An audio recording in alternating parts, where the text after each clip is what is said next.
జై శ్రీకృష్ణ. జై శ్రీకృష్ణ. దేవి, మీ అక్క ఎక్కడా? కర్సన్ బావా, మీకు విషయం తెలీదా? మా అక్కని జేజే చరణ సేవకి ఎంచుకున్నారు. అందుకే ఇంట్లో పరమాన్నం వండుతున్నారు. చరణ సేవ చేసేటప్పుడు కాళ్ళపై పడకూడదు.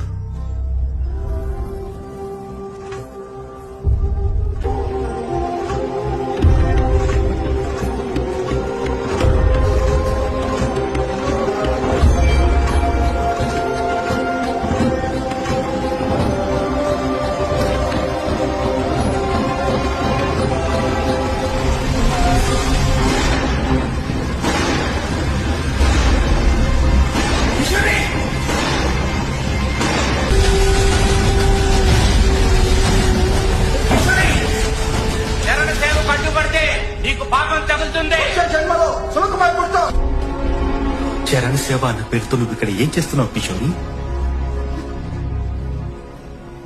నువ్వు ఇలా చేస్తావనుకోలేదు. ఇంటికి రా, ఇంటికి రా అన్నానా? ఎందుకు అరుస్తున్నావు? చరణ సేవలో ఇదొక సంప్రదాయం. భక్తికి శృంగారానికి నీకు తేడా తెలియట్లేదు.